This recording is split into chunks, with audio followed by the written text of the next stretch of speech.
The sun hung low above the Texas horizon, turning the sky into a river of gold and orange.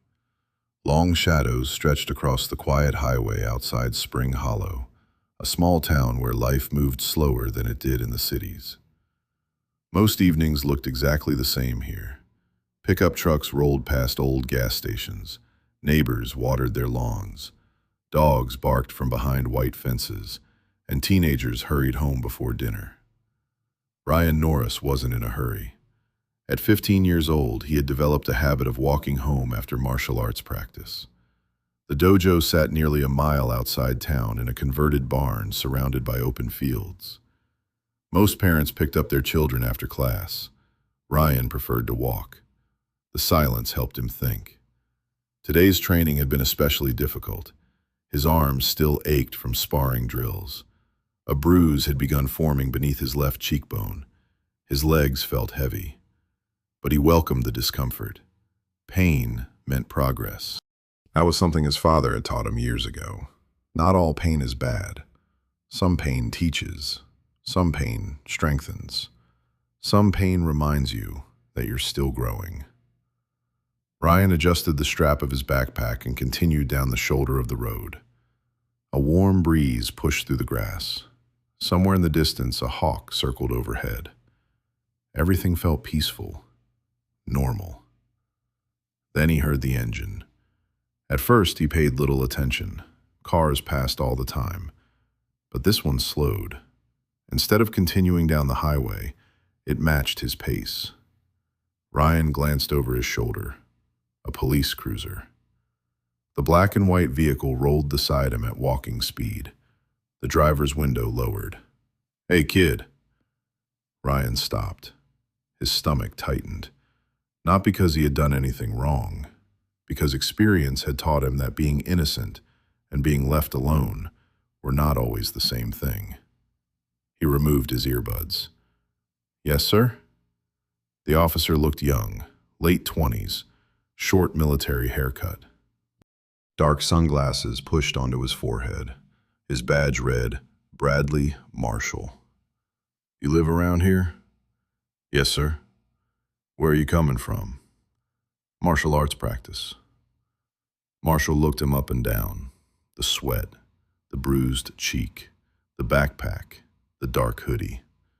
Something about Ryan clearly made him suspicious. "Martial arts?" "Yes, sir." "What kind?" "Karate." Marshall smirked. "Karate, huh?" Ryan nodded. The officer leaned farther out the window. "Got identification?" "I have my school ID in my backpack." Ryan slowly reached toward the zipper. "Stop!" The command came sharply. Ryan froze. "Keep your hands where I can see them." The officer's hand drifted toward his belt. Ryan immediately raised both palms. "I was just getting my ID." Marshall stared for several seconds. Then he sighed dramatically and stepped out of the cruiser. His boots crunched against the gravel. He approached Ryan with the confident stride of someone who expected obedience. "Open the bag." Ryan placed the backpack on the ground. Slowly, carefully. Inside were exactly what he had said. Training gloves, a water bottle, a white karate gi, notebook, school books, nothing more. Marshall searched through everything anyway. His expression became increasingly irritated the less he found. No drugs, no weapon, no reason. Still, he continued. "You got parents?" "Yes, sir." "Mother at home?" "Probably." "What about your father?" "Working." Marshall nodded. "What does he do?" Ryan hesitated briefly. Not because he wanted to lie, because this conversation almost always became awkward after the answer. "He's a martial arts instructor." Marshall shrugged. "Name?" Ryan looked directly at him. "Chuck Norris."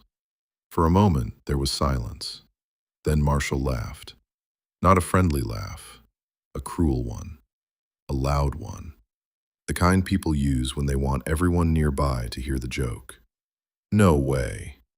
Ryan remained calm. Yes, sir. Marshall laughed again. You serious? Yes, sir. Oh, man. He shook his head. This is good. Ryan said nothing. Marshall stepped closer. You expect me to believe you're Chuck Norris's son? That's who my father is. The officer burst out laughing again. Walker, Texas Ranger? Yes, sir. Marshall looked around dramatically, as if waiting for hidden cameras, as if expecting someone to jump out and reveal the prank. That's the best lie you could come up with? Ryan felt heat building inside his chest, but his expression never changed. His father had trained him for situations like this. Not specifically this one. Situations where people tried to provoke him, humiliate him, test him. You don't need everyone to respect you, Chuck had once told him. You only need to respect yourself. Marshall wasn't finished. So where is he? Ryan didn't answer immediately. Working. The officer grinned. Sure he is. At that moment, another cruiser appeared behind the first. A second officer stepped out, older, gray around the temples, more experienced. His name tag read Miller. Marshall immediately waved him over. Hey, Miller. The older officer approached. You gotta hear this. What is it? Marshall pointed toward Ryan. This kid says his dad is Chuck Norris. Marshall laughed again, waiting for Miller to join him, but something unexpected happened. Miller didn't laugh. He simply looked at Ryan, really looked at him, then at the karate gear, then back at Marshall. The older officer's expression became difficult to read. You sure? Marshall rolled his eyes. Come on. Miller remained silent. Marshall kept talking. You gonna invite me over for dinner with Walker, Texas Ranger? Nothing. Ryan said nothing. His silence seemed to bother Marshall more than any argument could have. Most people became defensive when challenged. Most teenagers rolled their eyes, got angry, started talking back. Ryan simply stood there, calm, steady, looking directly at the officer, the same way he looked at opponents before sparring matches. That composure slowly transformed Marshall's amusement into irritation. You think you're special because of some name? No, sir. You think people are supposed to believe anything you say? No, sir. Then maybe stop making things up. Ryan felt his jaw tighten, only slightly, but he said nothing. Finally, Marshall waved him away. Get out of here. Ryan bent down, picked up his things, repacked the backpack, closed the zipper, placed the strap over his shoulder, then started walking. Behind him, he heard Marshall's voice. Chuck Norris. More laughter. My ass. Ryan kept walking, step after step, without turning around, without speeding up, without reacting. But inside, he felt something heavier than anger. Disappointment. Because deep down, he knew the officer had never truly been investigating anything. He had already made his decision the moment he saw him, and nothing Ryan said could have changed it. The highway stretched ahead. The evening sun continued sinking. The town appeared in the distance. Ryan focused on his breathing. Inhale, exhale, control, presence, discipline. The lessons repeated inside his mind. Then another engine approached, different this time, deeper, more familiar. Ryan didn't need to look back. He knew that sound. The black SUV slowed ahead of him and pulled onto the shoulder. The engine shut off. The driver's door opened. Ryan kept walking. His pace never changed. Because he already knew who had arrived. And for the first time that evening, the weight in his chest began to lift. Part 2. Ryan climbed into the passenger seat without saying a word. The door closed. The outside world disappeared. For several seconds, neither he nor his father spoke. Chuck Norris started the engine and pulled back onto the road. The sunset reflected across the windshield. Fields rolled past outside. Ryan stared ahead. Most parents would have immediately started asking questions. What happened? Are you okay? Who was it? Chuck didn't. He simply drove. calmly, patiently. The silence wasn't uncomfortable. It was familiar. After almost 5 minutes, Chuck finally spoke. "You hurt?" Ryan shook his head. "No, sir." Another minute passed. Then Chuck asked the question that mattered. "You angry?" Ryan thought about it. "A little." Chuck nodded. "Good." Ryan turned toward him. "Good? Means you're human." The truck continued down the road. Chuck kept his eyes forward. "The important part isn't whether you're angry. It's what you do with it." Ryan looked back through the rear window. The police cruisers were long gone. "He laughed at me." "I know." "He didn't believe me." "I know." Ryan stared out the window. For the first time since the encounter, frustration leaked into his voice. "I didn't do anything." "No." "So why?" Chuck was quiet for a moment. "Because sometimes the hardest answer is also the simplest. Because he made a decision before he knew you." Ryan lowered his eyes. His father continued. "People do that. They see age. They see skin color. They see clothes. They see a car. They see a neighborhood. And then they decide who someone is." Ryan listened carefully. The lesson felt bigger than the road behind them. "Bother you?" Chuck asked. Ryan nodded. "Good." Again, that word. Good. Chuck noticed the confusion. "Because now you'll remember." "Remember what?" "How it feels." The SUV rolled into town. Streetlights flickered on one by one. Families were gathering for dinner. Stores were closing. Normal life continued. Meanwhile, something had already begun moving beneath the surface. Something none of them knew about yet. A passing driver had recorded the entire stop. Not intentionally. At first, she had simply noticed the officer standing over a teenager on the roadside. She'd started filming because the interaction looked strange.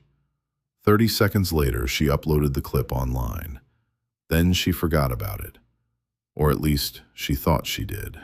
That evening, while Ryan sat at the kitchen table finishing homework, the video received its first 100 views, then 500, then 2,000. By midnight, it had crossed 20,000. Most viewers didn't know who the teenager was. They only saw an officer laughing at a kid. The comments started pouring in. "Why is the cop acting like that? Kid looks calm. What happened before the video? Anybody know the full story?" Then someone recognized Ryan, a former tournament competitor, a parent from the dojo, a neighbor. The pieces began connecting. And once they connected, everything accelerated. By morning, the video had over 200,000 views. At the Spring Hollow Police Department, Officer Marshall walked into the station carrying coffee and a smile. He still found the whole encounter amusing. The image of the teenager claiming to be Chuck Norris's son kept replaying in his head. Every time he remembered it, he laughed. At least until he noticed everyone looking at him. Nobody smiled back. Nobody laughed.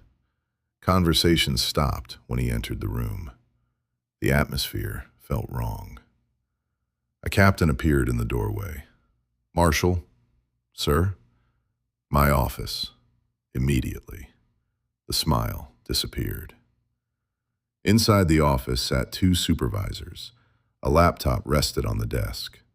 Marshall instantly recognized the video playing on the screen. His stomach dropped. "What is this?" The captain folded his arms. "You tell me." Marshall watched himself laugh, watched himself mock the teenager, watched himself ignore the facts. The footage ended. Silence filled the room. Then the captain spoke. "Do you know who that kid was?" Marshall swallowed. Apparently. Apparently. The captain leaned forward. "The entire state knows who he is." Marshall felt sweat gathering behind his neck. "This is being reviewed." The captain's voice had turned cold. "Until further notice, you're on administrative leave." Marshall blinked. "What?" "Turn in your badge. Sir, now." For the first time since the traffic stop, fear appeared. Not because of Chuck Norris, not because of the internet, because consequences had finally entered the room. Meanwhile, Ryan arrived at school expecting a normal day. The moment he stepped inside, he knew something was wrong. Students stared, whispered, pulled out phones. His name followed him down the hallway. The video had spread faster than he imagined. Some students treated him like a celebrity. Others treated him like a curiosity. A few acted like nothing had happened. Ryan preferred those people. At lunch, he sat alone under a tree near the athletic field. Halfway through eating, someone approached. Dion Waller, a football player, big frame, usually loud. Today, he seemed unusually careful. "You mind?" Ryan shrugged. Dion sat. For several seconds, neither spoke. Then Dion nodded. "I saw the video." Ryan smiled slightly. Everybody did. "Yeah." Another pause. "You handled it better than I would have." Ryan looked down at his sandwich. "I didn't really do anything." "Exactly," Dion laughed softly. "That's the part I couldn't figure out." Ryan finally looked at him. "My dad says most people lose control before they lose the fight." The words lingered. Dion nodded slowly. "Your dad sounds smart." Ryan almost laughed. "Sometimes." For the first time all day, the tension eased.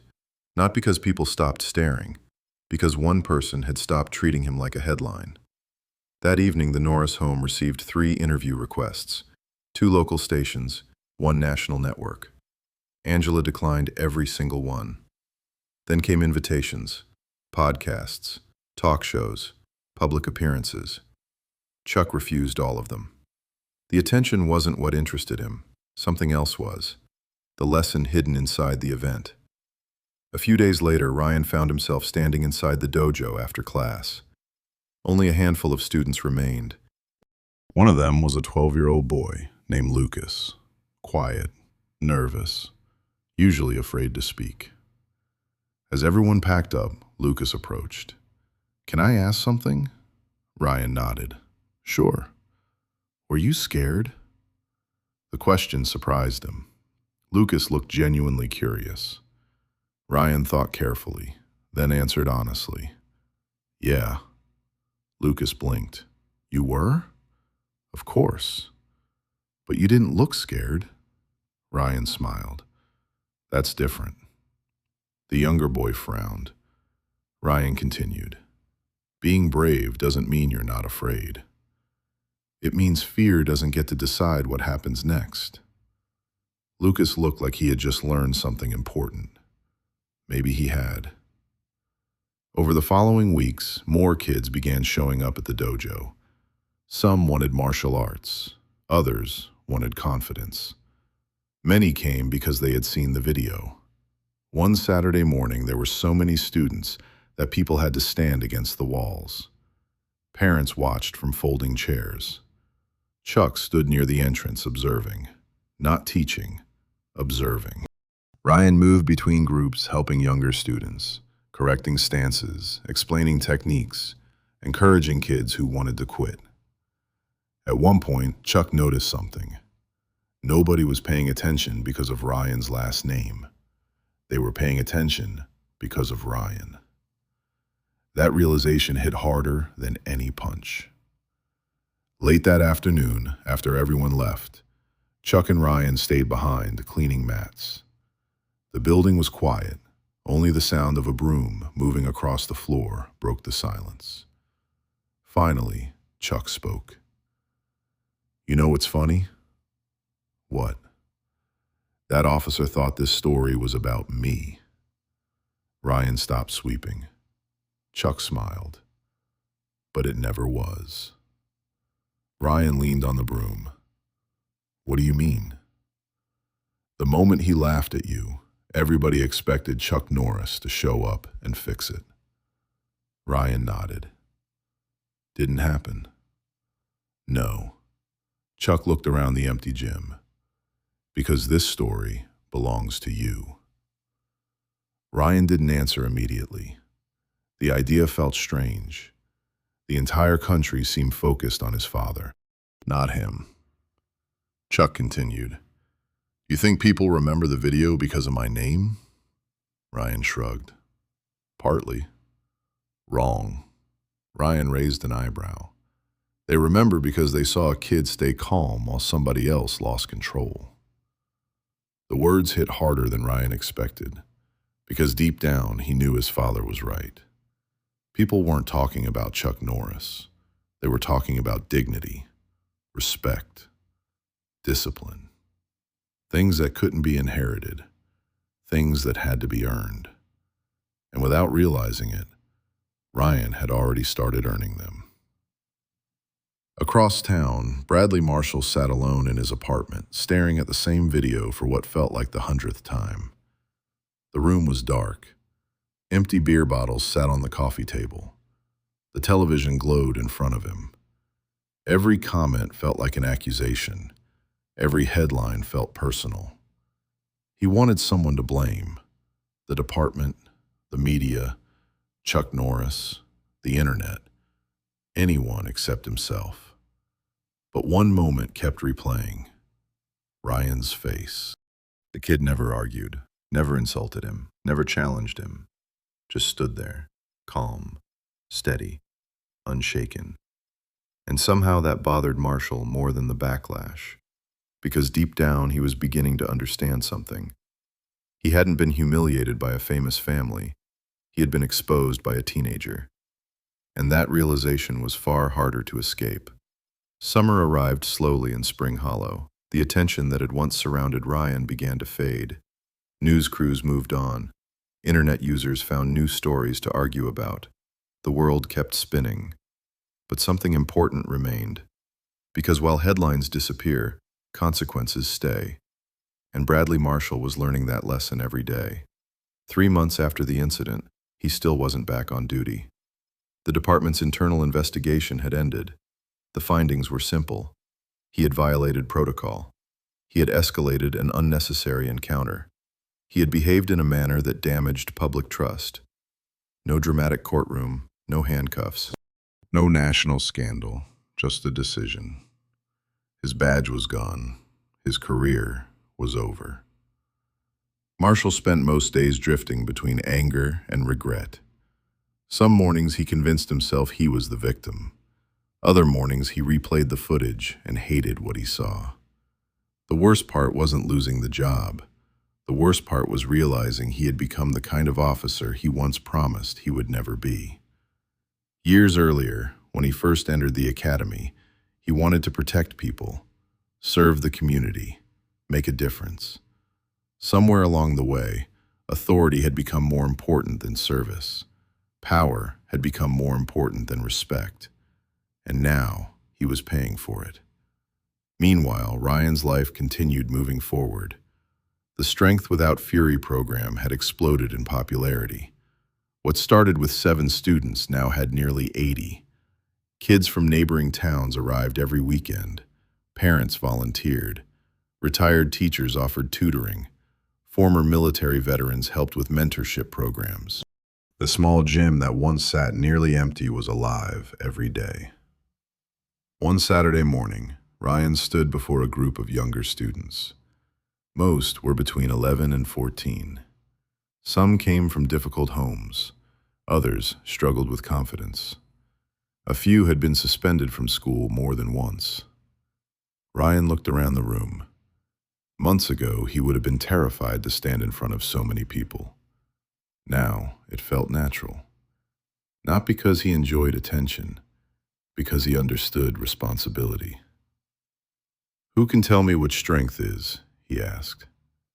Hands immediately shot into the air. A strong punch, a strong kick, winning a fight. Ryan smiled. "Those are all parts of it." The students waited. Then Ryan continued.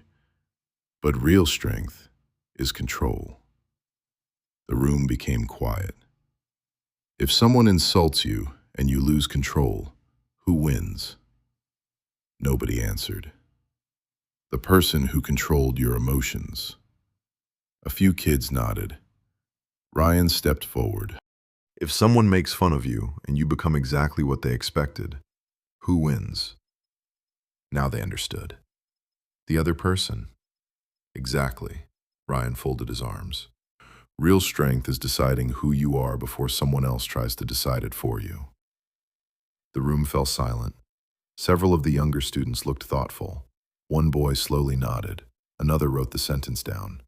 Ryan noticed, and for the first time he realized something. He had become a teacher. Not because he planned to, not because anyone appointed him, because experience had given him something worth sharing. That evening, Chuck watched from the back of the gym. Pride filled his chest. Not the pride people expected. Not because his son was popular. Not because his son had become known. Because Ryan no longer needed him standing beside him. The lessons had taken root, and now they belonged to Ryan. Weeks later, Spring Hollow High School opened its new academic year. Students filled the hallways. Lockers slammed.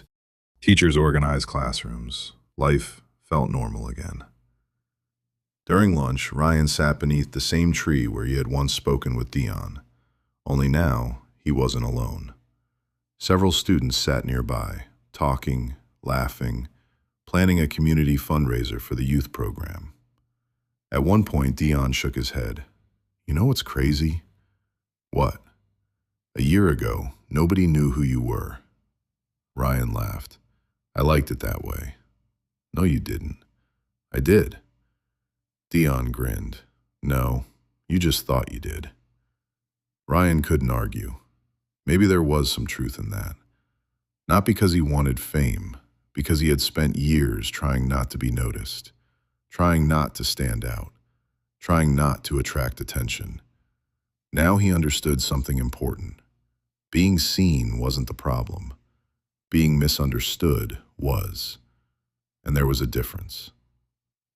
As autumn approached, another unexpected event occurred. The city council announced a community leadership award. Dozens of names were nominated. Teachers, business owners, volunteers, veterans. To Ryan's surprise, his name appeared on the list. He immediately tried to withdraw. The council refused. At the ceremony, he sat beside his parents in the audience. He felt uncomfortable the entire time. The mayor stepped to the podium. The room quieted. This year's recipient demonstrated maturity, discipline, and leadership beyond his years. Ryan immediately knew what was happening. He sighed. Angela smiled. Chuck remained calm. The mayor continued. He reminded our town that dignity is not something given by others. It is something carried within. Applause erupted. Ryan stood reluctantly. The room rose with him. For several seconds, he simply stared, not at the mayor, not at the award, at the people. Teachers, parents, neighbors, people who had once walked past him without noticing, people who now saw him. The applause finally faded. The microphone waited. Ryan stepped forward. He had not prepared a speech. He didn't need one. I don't really know what to say. Laughter filled the room. I don't think I deserve an award. More laughter. Ryan smiled. Then his expression became serious. But I do think every person deserves respect. The room quieted instantly. No matter what they look like. No matter where they come from. No matter whether you know their name. He paused. Because suddenly, everyone understood what he meant. Ryan continued. The best thing that happened to me wasn't the attention. It wasn't the support. It wasn't this award. He looked toward his father, then his mother. The best thing that happened was learning who I wanted to be. Silence filled the room. And once you know that, nobody can take it away. The applause that followed lasted nearly a minute. Not because the speech was dramatic, because it was true. Months later, on a cold December afternoon, Ryan experienced something he never expected. He was leaving the grocery store carrying 2 bags when he saw a familiar figure near the parking lot. Older, more tired, less confident. Bradley Marshall. For a moment, both froze. Neither expected this meeting. Marshall looked uncomfortable. Ryan simply waited. Several seconds passed. Then Marshall slowly approached. "I didn't know if I'd ever see you again." Ryan said nothing. Marshall nodded awkwardly. "That's fair." The former officer looked older than he had months earlier. Not physically, emotionally, as if carrying a weight nobody else could see. Finally, he spoke. "I owe you an apology." Ryan listened. Marshall took a deep breath. "For everything. For the stop. For the way I treated you. For not listening." The words sounded difficult, like they had been rehearsed many times. Ryan believed they were sincere. Marshall stared at the ground. "You know the worst part?" Ryan remained silent. "The worst part is realizing you were the adult that day." His voice cracked slightly. "And I wasn't." For a moment, neither spoke. Cars moved through the parking lot. People entered and exited the store. Life continued around them. Finally, Ryan answered, "It's okay." Marshall looked up. "No." Ryan nodded. "No, it wasn't okay." The honesty surprised both of them. "But I forgive you." Marshall blinked. The response clearly wasn't what he expected. "Why?" Ryan thought about the question, then smiled slightly. "Because carrying anger is heavy." The former officer lowered his eyes. For the first time since the incident, genuine emotion appeared on his face.